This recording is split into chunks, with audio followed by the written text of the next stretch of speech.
আমরা হুঁশিয়ার করে বলে দিতে চাই, যদি নতুন করে কোনো ফ্যাসিবাদ কায়েম করা হয়, যদি নতুন করে কোনো স্বৈরাচার কায়েম করা হয়, আমরা ইতিহাসের পাকে এসে দাঁড়িয়েছি। আমরা বলতে চাই, আমাদের যুদ্ধরা ঘুমিয়ে যায়নি।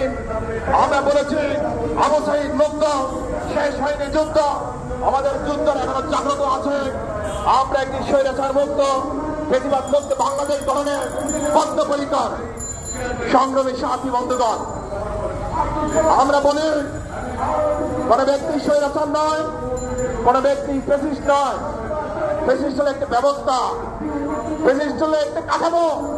এই কাঠামো পরিবর্তন করতে হবে, শাসন ব্যবস্থা পরিবর্তন করতে হবে, সংবিধান পুনর্লিখন করতে হবে।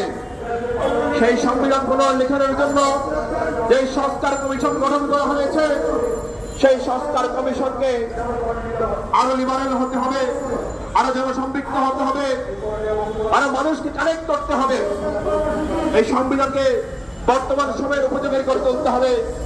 যেই সংবিধান ফ্যাসিবাদের কবর রচনা করবে, যেই সংবিধান স্বৈরাচারের কবর রচনা করবে, যেই সংবিধানের উপর ভর করে নতুন কোন স্বৈরাচার, নতুন কোন ফ্যাসিবাদ এদেশের বাতাচারে দিয়ে ওঠার সুযোগ না পায়।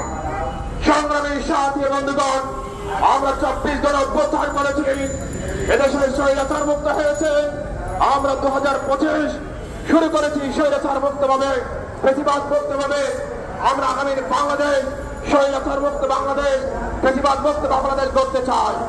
যে বাংলাদেশে নতুন কোন স্বৈরাচার, নতুন কোন ফ্যাসিবাদ আমরা দেখতে চাই না। এদেশের জনগণ যারা নতুন করে স্বৈরাচারী হয়ে ওঠার পায়তারা করছেন, ফ্যাসিবাদী হয়ে ওঠার পায়তারা করছেন, এদেশের জনগণ আপনাদের রুখে নেবে। যারা জনগণের আকাঙ্ক্ষাকে, যারা জুলাই বিপ্লবের আকাঙ্ক্ষাকে অবহেলা করবে, এদেশের মানুষ, এদেশের ছাত্র জনতা আপনাদেরকে আস্থা করে নিক্ষেপ করবে।